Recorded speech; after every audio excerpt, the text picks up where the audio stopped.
नमस्कार, जय हिंद। स्वागत है आप सबका डिम्बाइज लाइव चैनल में। एम्बुलेंस चालकों और सहायकों को 4 महीने से नहीं मिला वेतन, भूखमरी की स्थिति।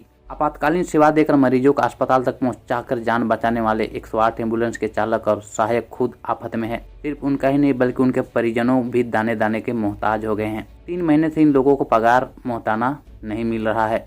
एम्बुलेंस चालकों और सहायकों ने सरकार से पगार दिलाने की गुहार लगाई है। हजारीबाग जिले में दर्जन से अधिक एम्बुलेंस चलते हैं। देर सवेर जहां भी सूचना आती है तुरंत हाजिर होकर मरीज को आपातकालीन सेवा दिलाने के लिए रवाना हो जाते हैं। ये चालक और सहायक दिन रात 24 घंटा ड्यूटी के लिए तैयार रहते हैं। सदर अस्पताल पहुंचे 108 एम्बुलेंस चालक राजेश महतो कहते हैं कि मुझे 4 महीना से वेतन नहीं मिला। एक तो 8,800 रुपये प्रति माह वेतन मिलता है, ऊपर से समय पर भुगतान नहीं होता। अधिकारी और जनप्रतिनिधि तो माह में पहले ही अपना वेतन उठा लेते हैं, लेकिन उन लोगों पर भी ध्यान देने वाला कोई नहीं है। अगर किसी से पूछे तो नौकरी जाने का भय सताता रहता है। पैसे के अभाव में ना तो बच्चे का फीस वक्त पर भर पा रहे हैं और ना ही घर का बोझ उठा पा रहे हैं।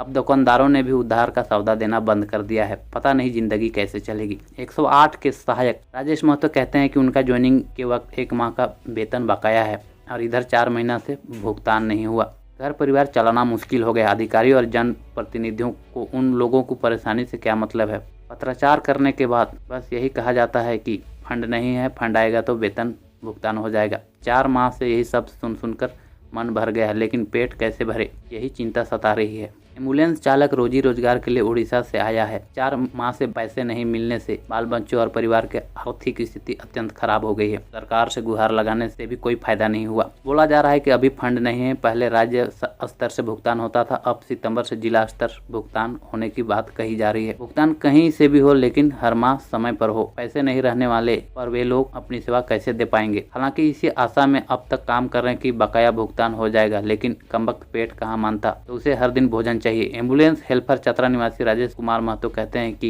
एम्बुलेंस चलाएंगे तो पूरा घर परिवार चल जाएगा। शुरू में भुगतान होता रहा, लेकिन पिछले 4 माह से वेतन रोक के रखा गया है। एक तो कम पैसे और 24 घंटा तत्वार काम लिया जाता है और समय पर भुगतान नहीं किया जाता है और बड़ी परेशानी हो गई है। अब तो गुहार लगाने से भी भुगतान नहीं हो रहा है। अब आंदोलन की राह पकड़े बिना कोई विकल्प नहीं दिखाई देता। सिविल सर्जन क्या कहते हैं आइए आपको बताते हैं। हजारीबाग जिले में कुल 18 एम्बुलेंस संचालित हैं। एम्बुलेंस के चालक और हेल्पर का भुगतान पहले राज्य स्तर से होता था। सितंबर में उनका भुगतान जिला स्तर पर ही होगा। फंड के अभाव में भुगतान नहीं हो पा रहा है, इसके लिए सरकार को पत्र। जी, मैं ड्राइवर के पद पर हजारीबाग से कार्यरत हूँ। हम लोगों को 8-9 महीने से पेमेंट नहीं मिल रहा है। हम लोग एक छोटा कर्मी है, 10,000 12,000 हम लोग को तनख्वाह है और हम लोग आम जिंदगी जो जीते हैं, पारिवारिक ज़िंदगी में बहुत कष्ट हम लोग को महसूस हो रहा है, बहुत दिक्कत से झेल रहे हैं और हम लोग को पेमेंट नहीं दिया जा रहा है। वो कहाँ से नहीं दिया जा रहा है। आज आप लोग अब क्या मांग कर, आज आप लोग क्या कीजिए? अपना बात रखने का एक अधिकार है हम लोग को। हम लोग अपना अधिकार रख रहे हैं और पूछ रहे हैं सर से यहाँ से कि हम लोग को बात जो है सुनिए। आप इतने दिन से नहीं सुन रहे हैं, क्यों नहीं सुन रहे हैं भाई? हम लोग तो अपना अधिकार मांग रहे हैं, पेमेंट मांग रहे हैं। 10-12 हज़ार की हमारी पेमेंट है, क्यों नहीं दिया जा रहा है? बोल रहे हैं कि आप फाइल बढ़ा दिए, अरे फाइल बढ़ा दिए तो 8 महीने से फाइल कहाँ था? आप बताइए। पहले हम लोग को ये सुविधा मतलब प्रॉब्लम नहीं था इतना।